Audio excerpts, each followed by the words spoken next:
Hello lovies and welcome back. Today we are doing my June TBR. Let's just sit with that for a second. June. We're going into the month of June. We are almost halfway through 2024 and that's insane. Every year when we hit June, we hit the halfway mark. I'm kind of like, where has the time gone? Like, what just happened? I feel like January was just yesterday and we're going into June. So that's just crazy to me. We're here now though, so we're gonna soak it in, have a good month, have a good reading month. I have a total of 9 books on my TBR. It's pretty average, I feel like. I think having 9 books on my TBR is like a safe zone for me. I think the last 2 months I've done like 12 or 13 and that's definitely like on the higher side for me. I don't read that many books in a month, but this month I picked 9 books. I'm still very much in my mood reading zone. I just kind of go with the flow. When I finish a book and move on to a new one, I kind of just go through all the books on my bookshelves, kind of trying to decide if I'm in a fantasy mood, a romance mood, a thriller mood. I'm never in a thriller mood. So yeah, I'm still very much doing mood reading. I think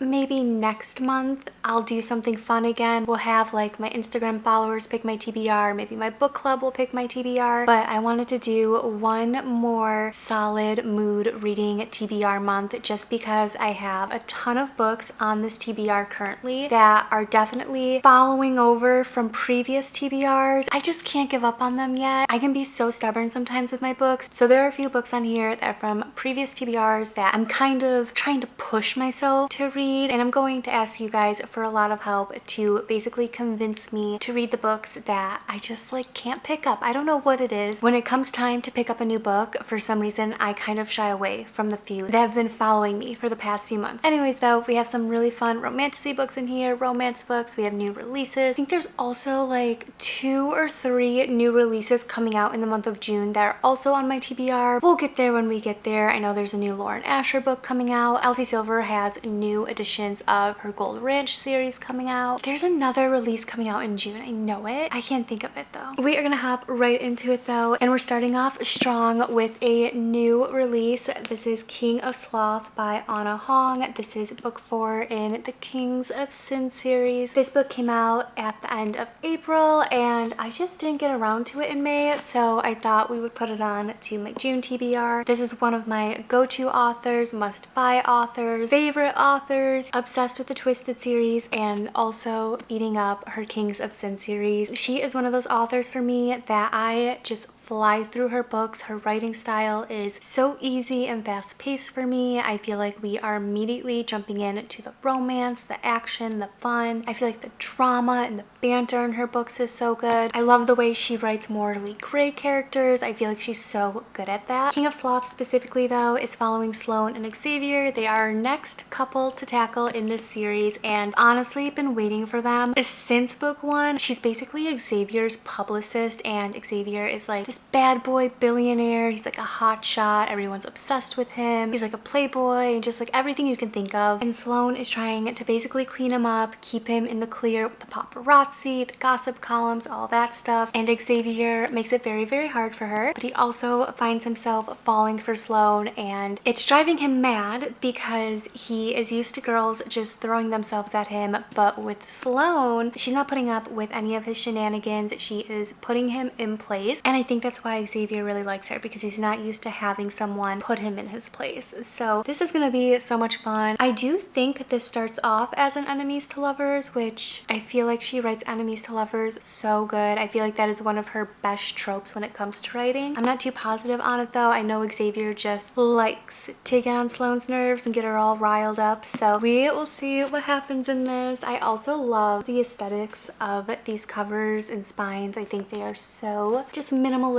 and pretty. This is also the Target edition, so inside it actually has like artwork of the 2 of them, which I thought was super cool. Already loving it because of the dedication. This is awesome. I can always tell too if I'm gonna really like a book if I vibe with the playlist, and I'm already seeing a lot of really good songs on here. King of Sloth is number 1 on my June TBR. If you've read this already, because I'm sure so many of you have, let me know down below what you thought about it. it. I'm very much rooting for Sloane and Xavier kind of being my favorite couple out of this series, just because I've had high hopes for them since book 1, but let me know what your thoughts are on that. Next up, this is one of those books that I have just been putting on my TBR over and over and over again. I don't know what it is about this. I just don't want to pick it up. I don't want to read it. I partially blame book 2 for that, but next up we have The Score by Elle Kennedy. This is book 3 in the Off-Campus series. This is also one of the new editions that Bloom was rolling out. I wasn't a real big fan of the old editions because they had like the real people in the covers. When they came out with these, I was so excited. Real people on book covers kind of give me the ick. We have The Score. It's book 3. It's all about Allie and Dean. I hear so many amazing things about Dean, guys. I hear that he and Allie are like one of the favorite couples of the Off-Campus series. I'm personally still a Garrett Graham girly. Him and Wellesley, it's just hard to get over. It's honestly one of my favorite books I've ever read. I don't think I'll ever get over it. Book 2 was about Logan and Grace, and I don't know what it was about that book. It kind of rubbed me the wrong way. Didn't like it, and I didn't like the story at all. So I've been putting this off for such a long time, even though so many of you have told me that you love it and I have to read about Dean because he's supposedly one of the sweetest and best book boyfriends. I'm gonna try really hard to tackle this book in the month of June. If you've read it, please convince me to pick it up this month. Convince me in the comments if you've read it. Tell me what you really loved about it, and if you didn't like this book, let me know why, so I go into it with a warning, because I feel like I was just so thrown off with book 2 and not liking it. But we have a cutie little hockey romance on the roster. Moving on,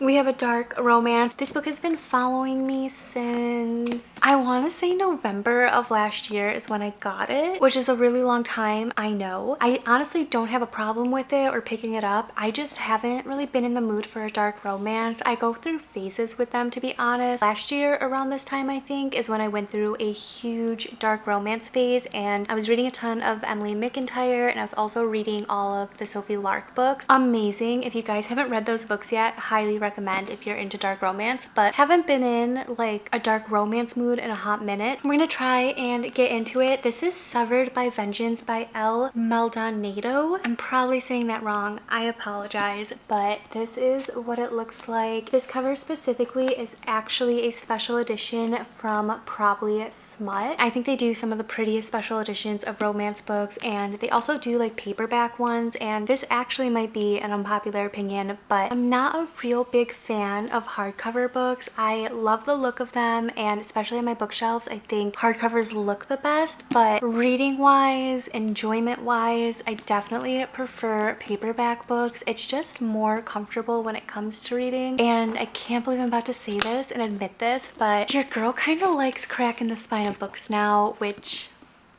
that's insane. I can't believe I'm saying that. From what I remember though, our main character Derek, his whole motive in this book is revenge, and basically part of his plan to get revenge involves Evangelina, who is a detective. I think at first he's trying to hurt her or something like that, but he ends up falling for her, and I think she ends up falling for him. It's something like that. Mind you, it's dark romance. I feel like dark romance books are so cheesy. I honestly think they're as cheesy as it gets when it comes to romance, just because there is like that dark aspect to them. We're gonna see what it's all about in June. It's definitely one I can see myself really picking up because I am kind of itching for a dark romance. Okay, this one this one is a shock to not only you guys probably, but also me. We have Bride by Allie Hazelwood. I know, guys, I know. I love Allie Hazelwood. She is easily one of my favorite authors. She's one of my go-to authors, must-buy authors. I am just like obsessed with everything she puts out. And then for some reason, when Bride came out, I just wasn't drawn to it immediately. I don't know why. When it was announced and I saw it was going to be like her debut fantasy book, I was ecstatic because I love fantasy books, and the fact that one of my favorite romance authors was coming out with her first fantasy book was like the most exciting thing. I just didn't pick it up. I don't know. This is a book I need help from you guys with. If you've read it, convince me in the comments, please. I'm pretty sure this is a vampire and werewolf romance, which is kind of exciting. Almost kind of gives off Twilight vibes, if I dare say. Hear me out. Anything that has vampires or werewolves in it, my mind is always going to go to Twilight or the Vampire Diaries. Anyways, I go off topic so easily. Convince me in the comments, guys, if you've read it, if you liked it. It's another book that I feel like I've seen a lot of people say kind of fell flat for them, but a lot of people also didn't like her Check and Mate book, which was her YA debut, and really loved that book, so who knows what will happen. Next up, we have Heartless Hunter by Kristen Ciccarelli. This is another Owl Crate special edition. I'm super excited for this book. It's definitely one that's been on my shelf for a little bit, but it was actually picked as my book club read for the month of June, so it's on my TBR, and I'm honestly really excited about this. I don't know anything about it and I haven't seen a lot of reviews on it, but the little things that I have heard, I cannot wait to read it with the book club. On the back it says, "This is a game, it's only pretend." I just have such a good feeling about this. There's like a little description in here. I'm not gonna read the whole thing. I know a lot of people don't like that, but I'm gonna read the little blurb. Enemies to lovers doesn't get more high stakes than a witch and a witch hunter falling in love. A witch and a witch hunter. I love fantasy books that are enemies to lovers and the one person is the hunter and the other person is the one being hunted. I've read a few books like that, and for some reason every single time they eat, guys. Like, they are so good. I'm just obsessed with them, even though they're all similar because they're kind of like the same idea. I devour it every single time. I think this is gonna be really fun, and this is also book one in the Crimson Moth duology. I also feel like I didn't know this, but the UK version is just titled The Crimson Moth, and this one is only titled Heartless Hunter. I didn't realize they were actually the same book. We're getting down to our last 4 books. So next up I have A Study in Drowning by Ava Reed. I believe this is also an Owl Crate special edition. I've had this since the fall last year, and I actually started it, I believe. I think I read 1 or 2 chapters, but for some reason I ended up putting it down. I think I was kind of getting into a weird reading slump at the time. I decided to put it back on my TBR just because recently I've been hearing a lot of really positive things about it. I also really like the whole premise of this book. Basically, the state of our FMC's favorite author is doing like a contest of some sort where you can go in and redesign it, and our main character feels that it is just her destiny to go and redesign her favorite author's home. And when she gets there, she finds another person already kind of taking up a home in the estate, and he is trying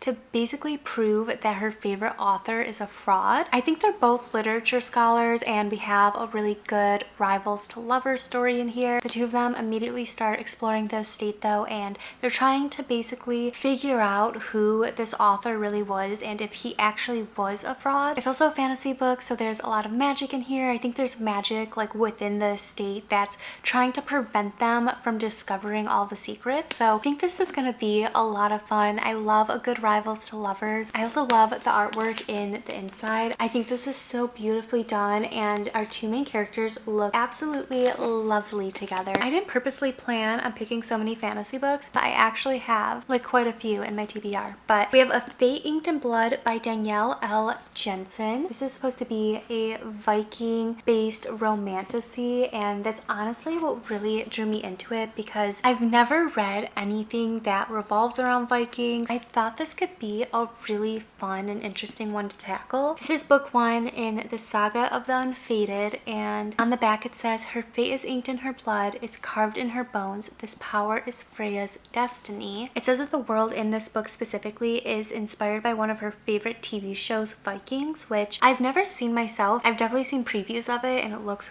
really interesting. I don't know too much about it, but it is something very new to me that I've never really read about or explored, so I thought this would be a lot of fun to tackle this one. I've also heard that the romance in it is like a top tier romance, so naturally I gotta check it out. I gotta see what it's all about. The last 2 books on my June TBR are actually rereads. I really want to start doing little rereads of some of my favorite books from last year, and also seeing if maybe my opinions have changed on them, if my ratings have changed on them. First up, we have Throttled by Lauren Asher. This is book 1 in the Dirty Air series. This is actually a brand new Bloom edition that I am totally living for, especially the spine of it. This tells the story of Noah and Maya. I remember out of the entire series feeling like this book was my least favorite, and I don't remember why. I wanted to maybe go back and reread it, give it another try, see if my rating has changed. The series as a whole revolves around F1 drivers, and each book is about a different F1 driver finding love. And in Throttled, our main character Noah is like the best F1 driver of the time. The story is all about him. He's basically known for being a big player. He doesn't want to settle down or anything like that. And then of course enter our FMC, Maya. Maya obviously changes everything for Noah, but the problem with it is that she's the little sister to Santiago, who is Noah's brand new teammate, and him and Santi don't necessarily get along or see eye to eye. Santi basically tells him to stay away from his little sister, and he tells Maya to stay away from Noah because he's like a big player and not what she wants in life. That's basically like the premise of the book, and then in between it all, they're F1 drivers, they're traveling around the world doing races. So I really like that whole aspect to this book because the traveling is just really cool. And before going into it, I never really knew anything about F1, so I feel like this series really introduced me to a brand new sport that I may enjoy. Lauren Asher is another one of my favorite authors, my go-to authors. She's actually coming out with a new book this month as well, which is a series that takes place in the same universe as the Dirty Air series. That's something that I definitely want to jump on as well. And then the last book we have is A Happy Place by Emily Henry. I want to say I read Happy Place last May, and I remember really enjoying it, but it's something that I can't like remember, and it's driving me crazy. So I thought it'd be really fun to add it on to my June TBR. Emily Henry has always been one of those authors that have been kind of 50-50 for me. She's not an author that I always click with, unfortunately, but with Funny Story, I loved it. I kind of realized that I've grown so much as a reader over the past few years, and the first time I ever picked up an Emily Henry book was literally when I started doing booktube. Despised it with all my heart. I